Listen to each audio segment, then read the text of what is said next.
Hotel മുറിയിൽ കാമുകിയെ കൊലപ്പെടുത്തിയ കേസിലെ പ്രതി പ്രവീണിന് ജീവപര്യന്തം ശിക്ഷയാണ് കോടതി വിധിച്ചത്. ഒപ്പം 1 ലക്ഷം രൂപ പിഴയും വിധിച്ചു. കാട്ടാക്കട സ്വദേശി 25-കാരി ഗായത്രിയെയാണ് കൊല്ലം സ്വദേശി പ്രവീൺ കൊലപ്പെടുത്തിയത്. ഗായത്രിയുമായി ബന്ധം സ്ഥാപിക്കുമ്പോൾ ഇയാൾ വിവാഹിതനും 2 കുട്ടികളുടെ പിതാവുമായിരുന്നു.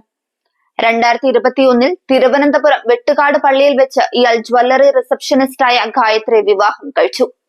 പ്രവീണിന്റെ ഭാര്യ വിവരമറിഞ്ഞ് ജ്വല്ലറിയിലെത്തി ബഹളം വെച്ചതിനെ തുടർന്ന് ഗായത്രി റിസപ്ഷനിസ്റ്റ് ജോലി രാജിവെക്കുകയായിരുന്നു.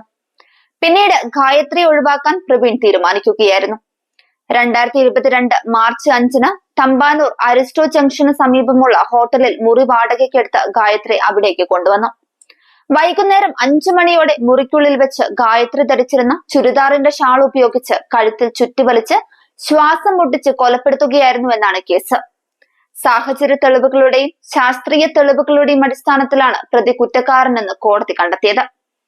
തമിഴ്നാട് തിരുവണ്ണാമലയിലെ ജ്വല്ലറിയിലേക്ക് സ്ഥലം മാറിപ്പോകുന്നതിന് മുൻപ് പ്രശ്നങ്ങൾ തീർപ്പാക്കാമെന്ന് പറഞ്ഞാണ് ഗായത്രിയെ വിളിക്കുന്നത്. എന്നാൽ തന്നെയും ഒപ്പം കൊണ്ടുപോകണമെന്ന് ഗായത്രി നിർബന്ധം പിടിച്ചു. തുടർന്ന് കൊലപ്പെടുത്തിയ ശേഷം ആത്മഹത്യയാക്കാനുള്ള തന്ത്രങ്ങൾ പ്രവീൺ നിറവേറ്റി.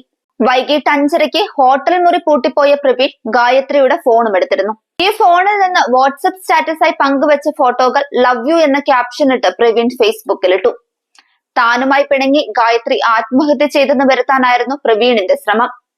രാത്രിയോടെ ഗായത്രിയുടെ സഹോദരി ജയശ്രീ വിളിച്ചപ്പോൾ ഗായത്രി തന്റെ ഒപ്പം ഉണ്ടെന്നും ഇനി ആരും അവളെ അന്വേഷിക്കരുതെന്നും പറഞ്ഞ് പ്രവീൺ ഭീഷണിപ്പെടുത്തി.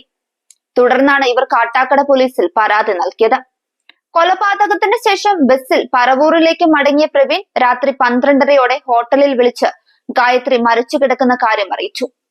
ദൃക്സാക്ഷികൾ ഇല്ലാതിരുന്ന കേസിൽ സാഹചര്യ തെളിവുകളുടെയും ശാസ്ത്രീയ തെളിവുകളുടെയും അടിസ്ഥാനത്തിലാണ് പ്രതി കുറ്റക്കാരനെന്ന് കോടതി കണ്ടെത്തിയത്.